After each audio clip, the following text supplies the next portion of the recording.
Dan itu ada apa nggak berpikir bahwa PSI itu akan habis di Jogja ya gara-gara seperti itu? Terus sampai Sultan ikut bicara, ikut apa seperti ini hanya untuk melayani Ade Armando. Itu kan jadi mau tidak mau dia harus bicara untuk mengklarifikasi, mau tidak mau. Tapi kan padanannya si bajingan satu itu, Ade Armando.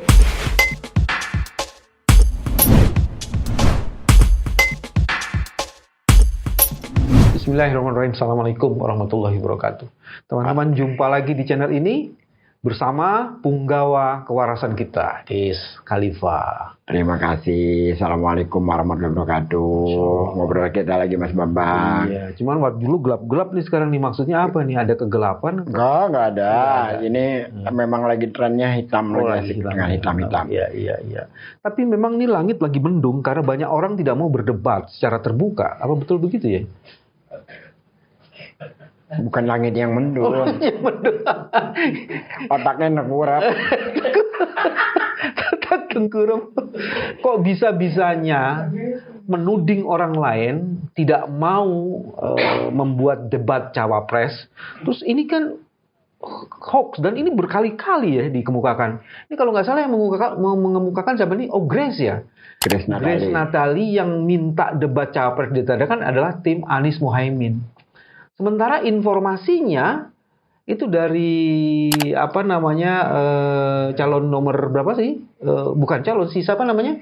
Sekjennya PAN, Edi Suparno. Edi Suparno mengatakan bahwa dia yang meminta gitu. Jadi itu kan satu kubu sebenarnya. Betul. Ada berbeda dia. Grace tuh ikut terlibat di situ enggak? Tapi saya nggak tahu lah. Kita tanya sama. Ya, sama mereka Grace. seperti biasanya bicara dulu, dongok kemudian. Itu udah biasa itu. Bicara dulu, dongok kemudian. Karena selalu tidak digunakan dengan bicara itu tidak menggunakan data-data penyakit BDDO ya berarti ya. Otak dikit loh. Iya, oke. Jadi dan ini lucunya bukan hanya Grace. Ada seorang bernama, kalau dulu saya kagum ya, namanya Derajat Wibowo. Akademis lah dia, intelektual. Akademisi ya. Akademisi. Menulis. Ada apa dengan Mas Derajat? Menulis apa dia? Menulis tentang bahwa yang meminta tidak ada debat cawapres adalah timnya Anies.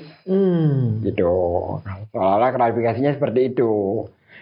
Tiba-tiba awalnya malah bukan Grace, Derajat dulu. Oh, Derajat baru kemudian diamplifikasi oleh Grace. Diamplifikasi oleh Grace. Jadi ada persenyawaan baru antara Derajat dengan Grace. Harapan saya, Grace-nya keangkat jadi pintar. Kan biasanya gitu tuh. Ternyata enggak, Derajatnya yang jadi bodoh. Jadi yang berhasil Grace dong. Iya, jadi sama levelnya gitu loh. Itu dari satu sisi. Sisi yang lainnya di luar persoalan debat cawapres ini, ya apa pertanggungjawaban Derajat secara intelektual. Tapi Grace lu nggak boleh jelek-jelekin orang lo. Kecuali orang itu jelek. Kalau soal fisik gue nggak urusan. Ini soal persoalan kemampuan berpikir, kok logika gitu. Baik. Kalau soal kecantikan segala macam, bini gue cakep banget bos. Oh, iya. Lu kena penyakit Gibran lu bau. Cuman kan nggak ditampil-tampilin ya. Ya kagak lah, buat kita sendiri aja buat apaan ya. Bukan milik umum lagi. Iya. Nah, terus lanjutin tadi kemampuannya jadi rendah, jadi turun itu. Ya, terus kan jadi bicara di publik, lalu ada perdebatan antara Bu Nini Nihayatul itu dengan Edi Suparno. Jelas sekali Edi itu yang berada dalam satu partai dengan Derajat Wibowo, yang satu dukungan dengan Grace Natali, yang mendukung keponakannya Ketua MK, yang yang memang anaknya presiden, berada di posisi yang sama kan, menyuarakan bahwa timnya Amin. Tetapi Edi tidak membantah apa yang dialogkan di dalam suasana dialog yang terbuka di TV, bahwa dari mereka memang tidak menginginkan ada debat. Bahkan Edi membenarkan di situ cukup pemaparan pendalaman visi misi. Nah kalau kayak gitu, udahlah Pak Derajat, Dek Grace, kita semua paham tentang kapasitas Gibran. Orang hamil aja mau dikasih asam sulfat gimana sih? Kita paham lah itu lah ya. Udah gini aja. Supaya perdebatannya seimbang, kalau saya ya, udahlah nggak usah lah Gibran ikut debat. Cukup Gibran itu sebagai representasi yang katanya representasi anak muda, berdebat aja sama dia, Anies Baswedan, di kalangan anak muda, live di TV. Kan mungkin kalau kayak gini lebih seimbang lah kira-kira gitu. Oke. Saya sih tiba-tiba teringat tuh dulu PSI pernah kasih penghargaan Prabowo Kebohongan Award tahun 2019. Ya. Ini artinya kalau berbohong ini kayaknya udah saling berbohong. Jadi khatam dia ya. Udah khatam. Kalau soal kayak gitu PSI itu dahsyat. Bagaimana mereka merekam trotoar di Sudirman, belum ada jalannya, udah ada tamannya, terus dikatakan bahwa ini buatan siapa segala. Padahal pekerjaan belum selesai, tapi udah direkam dulu sama siapa perempuan satu itu. Grace maksudmu? Bukan, satunya lagi. Oke. Ya, alhamdulillah kalau nama-nama kayak gitu banyak lupanya ya. Tapi sebenarnya gini, apa sih sebenarnya ketakutannya itu? Kan yang namanya pemilihan presiden kan harus terukur kan, kemampuan narasinya, rekam jejaknya, terus problem solvingnya kan mesti jelas semua. Bos, Pak Gibran bagaimana tentang program pengelolaan sampah? Ada bukunya? Mas Gibran, saya enggak tahu, tanya saja sama yang lain. Seolah-olah merendah dengan isi yang kosong, tapi kalau dia lagi diam kelihatan keangkuhannya. Ini anak memang muka-muka kalau orang Betawi bilang dari sepak. Dia nggak ngerti pasti. Dia akan mengatakan gini, sepak, sengak, apalagi. Tapi kan Gibran akan mengatakan gue ini solo. Jadi kan kayak gue kan nggak hidup zaman Orde Baru kayak waktu Kaisang jelasin itu kan. Ya akhirnya kan dibantah di dalam situ sendiri kan. Tidak ada kan yang ditangkap. Nah, kalau Kaisang seperti itu kita masih wajar. Kaisang, anak Jokowi, ya bapaknya gimana, anaknya begitulah kurang lebih. Valdo Maldini bicara hal yang sama, berhadapannya sama saya. Valdo Maldini dalam kapasitas sebagai staf representasi staf susnya Seknek ya. Seknek. Bahwa demokrasi terjaga, apa segala macam gitu kan. Ya begitu dipertanyakan ya langsung seperti tadi, komentar dulu dong kemudian. Jadi tinggal bandingkan aja. Siapa dari kalian yang ditangkap? Ada Armando enggak? Denny Siregar enggak? Abu Janda enggak? Sementara yang ini, yang oposisi pada Jokowi, Saganda, Lios, Jomhor, bahkan yang sekarang nih, mau kena lagi nih. Udah masuk dalam sidang, udah tinggal putusan. Fathia sama Haris. Ya terus ngeles kemana-mana gitu loh. Nah cuma yang saya sayangkan, ya itu tadi, orang sekelas derajat bro. Ya memang kalau udah masuk ke sana, ya begitulah, siap-siap turun peringkat IQ. Resikonya kayaknya begitu. Oke. Nah sekarang ada juga tuh salah satu elemen penting ya, atau orang yang di dalam PS itu yang namanya Ade Armando. Terakhir tuh dia bikin masalah dengan dinasti. Apa sih? Guys ikut. Jadi si mantan dosennya ya, tapi bajingannya belum mantan, masih bajingan. Oh begitu. Bajingan apa maksudnya? Bajingan, Ade itu bajingan. Ade itu menulis di Facebook bahwa Anies punya simpanan di Amerika. Lalu saya pertanyakan, tolong buktikan. Serius itu? Serius. Maksudnya simpanan uang atau simpanan perempuan? Perempuan. Tapi kalau lu poligami, tidak seizin istri lu, itu gue tahu. Dan ada buktinya. Maksudnya siapa tuh? Ya Ade. Gitu loh. Kenapa saya katakan bajingan? Semua hal dalam Islam dikritik. Kecuali satu. Urusan poligami dia lakukan. Yang dia urusan syahwatnya, dibenarkan bahkan dilakukan. Yang lain umrah dikritik. Ibadah umat Islam itu yang dalam konteks politik dikritik habis-habisan lah pokoknya banyak hal gitu. Sholat dia ngomong lah tidak ada di Quran. Tapi yang urusan poligami dia nggak tentang, malah dia pelakunya. Nah, dia mau nolak, dibantah, di mana, kapan? Emang dilarang poligami? Nggak ada yang larang, bos. Iya. Tapi kalau lo mau kritik Islam, lo konsisten dong. Oh, maksudnya di situ soal konsistensi. Iya dong. Kan jadi bajingan kalau kayak gitu. Yang lain-lain dikritisi, tapi giliran yang kepentingan syahwatnya dia malah dia pelakunya. Lah saya kirim. Apa yang saya kirim? Email dia sendiri pengakuannya. Kan saya masih nyimpan. Itu satu. Yang kedua, bermasalah dengan masyarakat Minang. Oh iya? Iya.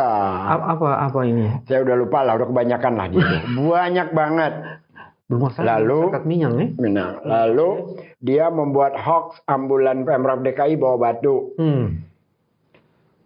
Jadi betapa kejamnya dia, seolah-olah ambulan DKI itu difasilitasi untuk para pendemo itu menimbulkan aparat. Oke. Itu kan sadis itu. Masih banyak lagi yang lain hoax-hoax yang dilakukan. Belum lagi hinaan-hinaan terhadap Anies Baswedan. Terhadap saya dibuat monolog 3 kali. Kenapa? Khusus saya. Seneng banget sama guys rupanya dia. Nggak tahu. Dan saya nggak pernah ketemu di TV bareng. Berkali-kali pada saat di Kompas itu Aiman bilang dia nggak sempat lah, nggak apalah gitu ya. Artinya bahwa Ade itu memang punya seperti apa ya? Kalau tidak membuat kontroversi nggak asik. Iya. Orang-orang yang menyukai hujatan terhadap dirinya. Yang di Minang tuh dalam informasi ini Ade Armando membuat di dalam Facebooknya, akun Facebooknya yang diduga melecehkan adat dan budaya Minang gitu. Sehingga dia mau dibuang oleh ini oleh orang-orang Minang ya. Iya. Kalau nggak salah itu. Dipecat dari suku Minang lah kira-kira gitulah. Terus balik lagi, jadi Ade itu memang punya kontroversi. Punya selalu kayak gitu. Dengan segala ininya dia lah. Dengan segala. Nah sekarang kita masuknya ke dinasti itu. Orang Jogja tuh marah katanya sama Ade. Ya wajar lah. Nggak ada Indonesia kalau kagak ada Jogja. Iya karena kan ada ya Republik kedua setelah Jakarta kan Jogja. Kan? Jogja. Dan itu kan peran besar daripada Kesultanan Jogja dan itu pun diatur oleh undang-undang sebagaimana Sultan Hamengkubuwono itu berbicara sampai kebayang nggak seorang sultan sampai harus bicara di publik mengklarifikasi ucapannya Ade Armando. Ada nggak sih informasinya Sultan ngomong? Dan itu amok Jogja tuh cukup luas loh kayaknya tuh. Semoga. Dan itu ada apa nggak berpikir bahwa PSI itu akan habis di Jogja ya gara-gara seperti itu? Ya kan bagi PSI hal-hal yang kontroversial seperti itu udah biasa. Mereka itu yang penting menjadi pembicaraan publik. Apapun. Coba aja kalau ingat-ingat kritik mereka terhadap Formula E di Jakarta itu macam-macam kan. Yang kritik-kritik bodoh kayak gitu. Dan mereka nggak peduli. Yang penting PSI-nya jadi perbincangan publik. Nah kali ini Ade Armando menjadi perbincangan publik dikaitkan dengan PSI. Ini kita dengar nih ininya ya. Pak Sultan. Itu daerah istimewa diakui keistimewaannya dari asal usulnya dan menghargai sejarah itu. Itu aja bunyi undang-undang istimewanya itu. Tapi kalau kalimat dinasti atau tidak di situ juga nggak ada. Yang penting kita bagian dari republik dan melaksanakan keputusan undang-undang yang ada. Kan itu aja. Ya diubah dulu aja kalau dianggap dinasti. Undang-undang dasar. Saudara, apa dia terkait efeknya berdampak dengan ramainya masyarakat? Ya, kalau saya jadi warga Jogja tanpa harus melebih-lebihkan ya, memang harus tersinggung. Karena itu punya sejarah tersendiri gitu. Jogja itu. Terus sampai Sultan ikut bicara, ikut apa seperti ini hanya untuk melayani Ade Armando. Itu kan jadi Mau tidak mau dia harus bicara untuk mengklarifikasi. Mau tidak mau. Tapi kan padanannya si bajingan satu itu. Ada Armando. Sementara Sultan... Analisis guys, bagaimana nanti kaitannya dengan ini ya, dengan teman-teman PSI ya? Resikonya kan berat banget dari Jogja. Resikonya tinggi di Jogja. Semoga saja PSI berhitung. Tapi susah lah ya. Buat mereka itu 2 tambah 2 bisa jadi 8. Tapi Ade udah minta maaf guys nih. Mana? Ini. Disinggung dinasti politik di Jogja, Ade Armando minta maaf. Ini termasuk, kan bagus kan dia minta maaf. Ya, percaya nggak dengan permintaan maafnya dia? Nah ini minta maafnya dimain-mainin nih. Tuh kan? Luar biasa. Tadi di ini lain minta maaf, sekarang nih seolah-olah kan ditegur bro ketum. Wow. Kalau ngeliat gambar ini apa yang dalam bayangan guys? Meledek. Ngeledek. Maksudnya ngeledek siapa? Kan dia itu orang komunikasi. Harusnya dia ngerti bahasa komunikasi, baik itu verbal maupun tulisan, juga gambar. Nah kalau kayak gini kan seolah-olah mereka sedang bercanda nih. Dengan bro kedum, dengan kedumnya. Yang sama tololnya. Makanya di Lambe Waras mengatakan gitu tuh Grace, drama-drama seperti ini malah kesannya PSI tidak serius. Oh, ada komentarnya. Berikan teguran terkesan malah main-main. Ya memang, ini sudah pasti tidak serius. Gambar ini udah bercerita dengan sendirinya tanpa harus kita terangin. Terus ini artinya Ade sedang meledek orang-orang yang mendemo dia, bahwa dia sudah minta maaf gitu loh. Bahwa dia tidak akan diapa-apakan. Tapi memang dia cukup sakti, bos. Saktinya maksudnya gimana? Profesor Mahfud MD menyatakan membalas, waktu itu saya ingat tweetnya itu ya, membalas tentang UAS, tentang keadilan dalam pelaksanaan hukum. Lalu saya tanya dong sama Prof Mahfud, apa definisi keadilan hukum? Karena seorang Ade Armando yang sudah tersangka melalui pra-peradilan tersangkanya, bukannya masuk ke pengadilan, bahkan bisa mewawancarai Anda. Lalu dijawab? Enggak dijawab. Yang nge-retweet dan yang mau komentar 5.000 lebih. Masih ada. Enggak dijawab sama Mahfud MD. Tapi artinya bahwa dia memang cukupan terlindungi. Iya. Gitu loh. Tadi Lambe Waras ngomong apa lagi tuh lanjutannya tuh. Nih guys.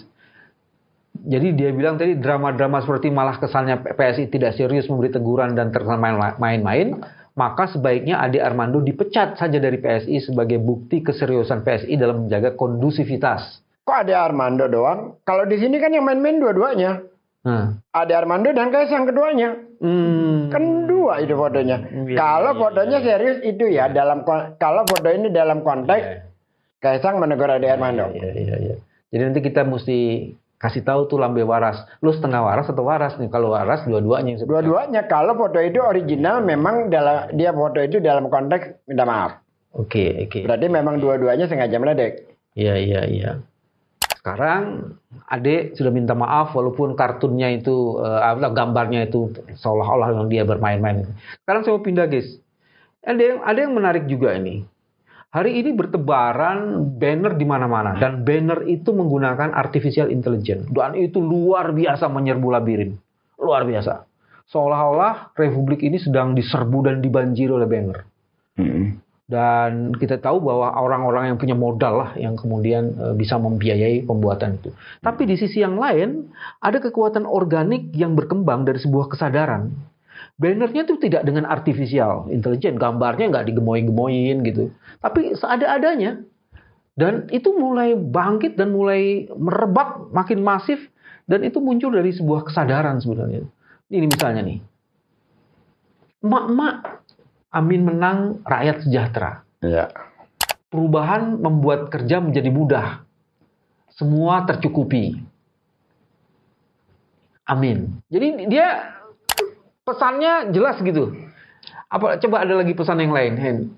Ini menarik loh Mas Bambang ya.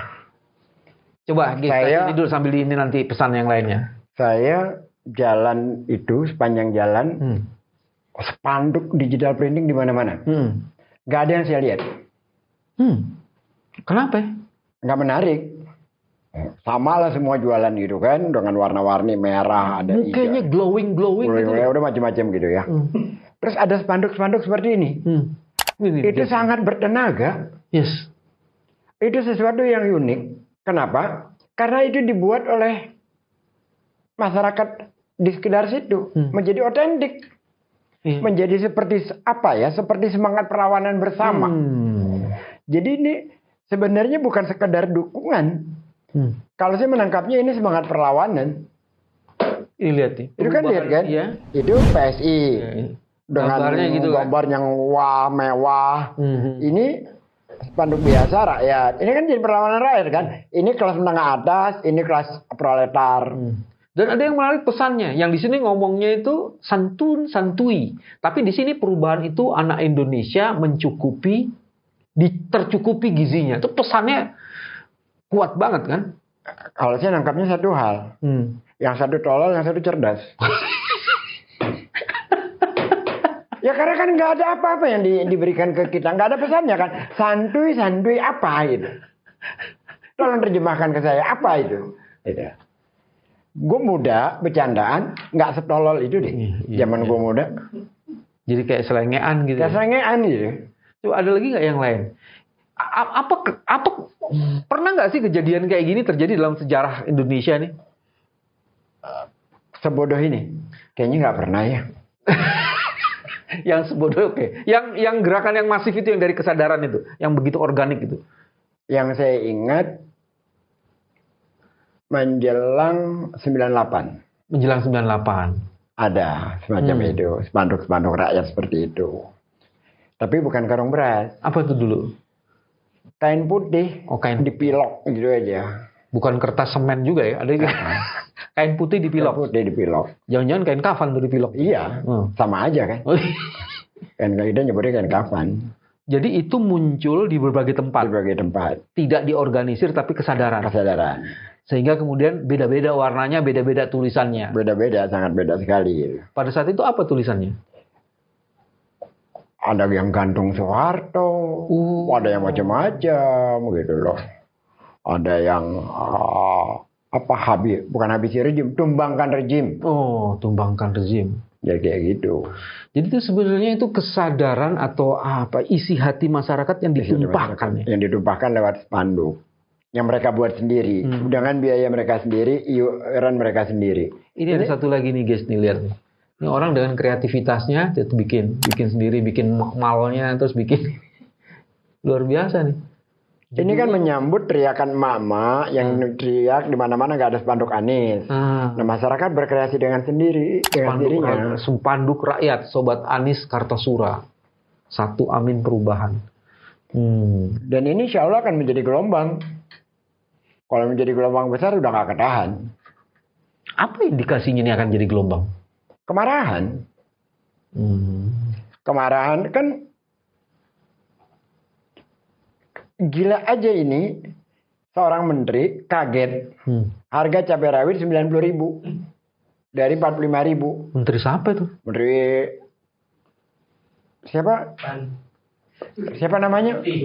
Zulkifli. Oh, Zulhas. Kok menteri kaget? Kan kalau menteri itu, dia punya monitor. Per hari itu kenaikan berapa, kan harus tahu. Semua bahan pokok gitu. Yang dimonitor kan elektabilitas, bukan harga cabai. Semua dong. Kan kalau kita ingat di zaman, ini lepas bagaimana kita meledek Pak Harmoko zaman dulu ya. Oh iya. Harmoko bicara di TV, harga cabai keriting 500 perak. Di pasar 500. Walaupun kita meledeknya hari-hari omong kosong. Coba cari Zulhas ini. Terus guys, apa lagi guys? Nah, ini yang menarik adalah terkait dengan kampanye Anies. Nah, oke. Kampanye Anies di hari 100 hari pertama mengatakan bahan pokok akan murah. Kalau dia jadi presiden, hari pertama bahan pokok murah. Akan murah, akan turun drastis. Saya percaya. Karena sudah pernah ada contohnya. Apa itu contohnya? Tolong nanti Mas Bambang ingat-ingat dan koreksi ingatan saya ini. habis 98, 99 di masa Pak Habibie. Saya ingat karena anak saya masih kecil. Harga susu naik melonjak tajam. Iya, betul. Menteri Adi Sasono, Menteri Koperasi. Menteri Koperasi. Saya nggak tahu bagaimana cara dia bertindak. Dia kumpulkan itu seluruh pengusaha. Nggak sampai seminggu susu turun.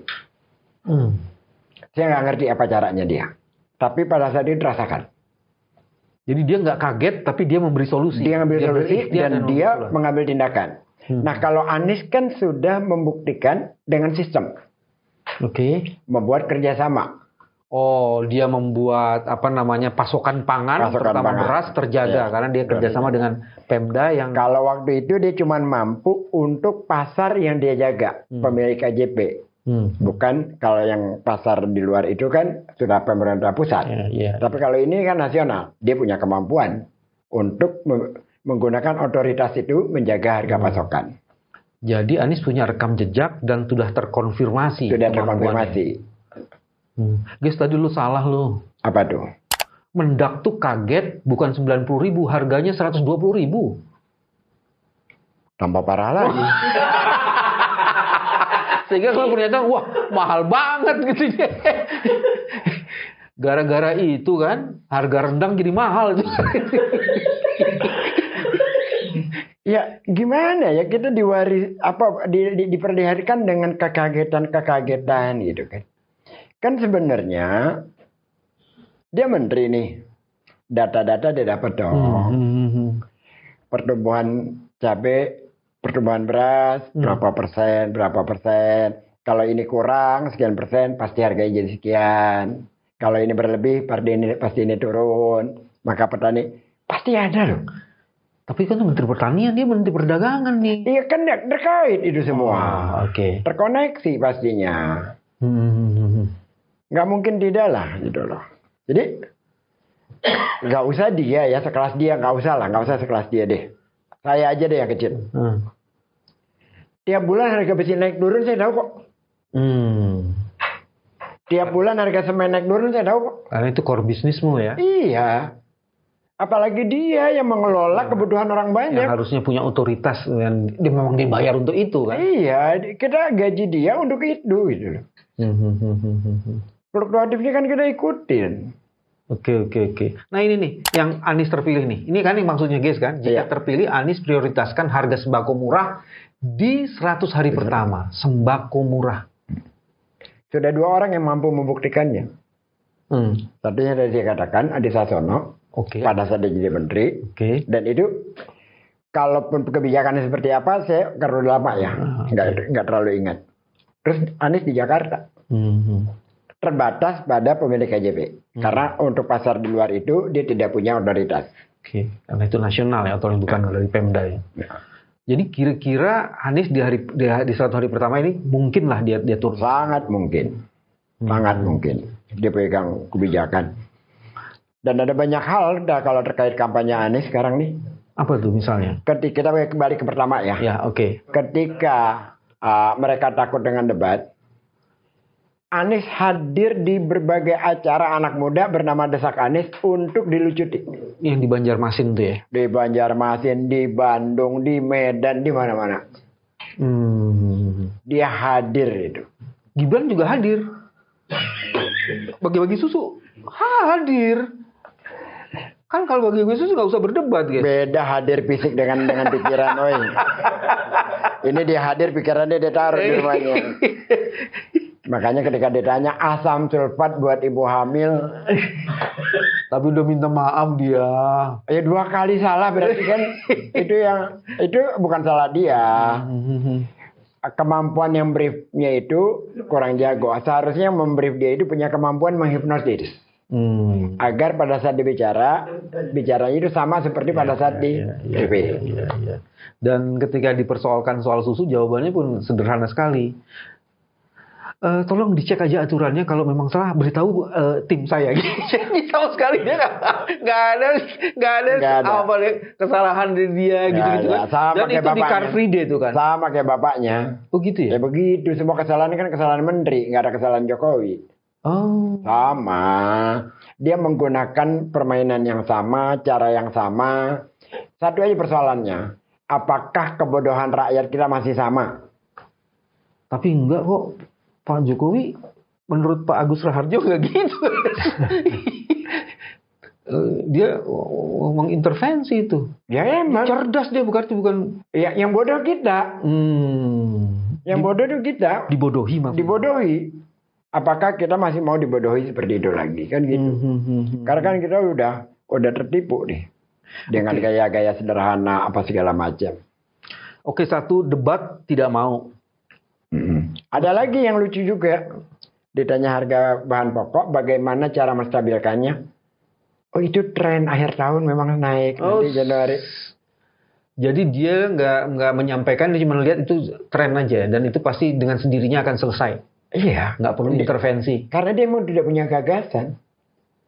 Nggak ada dalam pikiran itu ada instrumen Departemen Perdagangan, instrumen Departemen Pertanian, instrumen bagaimana konektivitas di antara ini semua, instrumen bagaimana barang dari tempat asal sampai ke perkotaan, barang sampai dari ini pemasok ke distributor, ke supplier, ke konsumen. Ini informasi. Ditanya ibu-ibu solusi cabai mahal, Gibran bilang awal tahun insya Allah stabil. Ya stabilnya setelah kenaikan itu. Iya. Ya kagak turun. Iya. Ini enak nih kalau ada yang jadi menteri-menterinya Gibran, nggak usah kerja. Nggak usah kerja aja. Itu dia otomatis. Nggak usah bikin repot-repot seperti ini. Yang guys nih kalau jadi presiden guys, menterinya repot nih. Kalau Gibran dong tenang aja. Banyak Tanpa ada ukurannya. Tanpa ada KPI. Oke, jadi tadi debat nggak mau. Jawab persoalan, tidak menjawab substansi masalah. Semuanya diserahkan kepada buku, diserahkan kepada insya Allah oleh keadaan. Terus udah gitu, membuat jargon-jargon, partai pendukungnya itu juga membuat kemarahan banyak publik. Sebenarnya kita sedang dipertontonkan apa sebenarnya? Kedunguan. Bukan kegemoy-gemoyan gitu. Sama aja lah, gemoy, letoy, tolol. Kan nggak ada gagasan di sana. Guys, kalau susu itu ada kaitannya dengan gemoy. Kalau minum susu banyak tuh kelihatannya kan glowing gitu kan, gemoy-gemoy itu karena kebanyakan susu tuh. Cuman salahnya yang di Car Free Day itu adalah orang-orang yang bukan stunting. Jadi dia kasih susu kepada siapa gitu. Jadi sebenarnya bukan tolol, itu cerdas itu. Tanggal juga lah. Enggak ya? Enggak lah. Itu kan kita lihat gambar-gambar di baliho kan manis, lucu gitu. Seperti pesan barang. Pesan barang digambar tuh bagus. Bagus. Ya. Begitu nyampe ke kita, lo kok udah tua banget ya? Oh. Itu kejemur.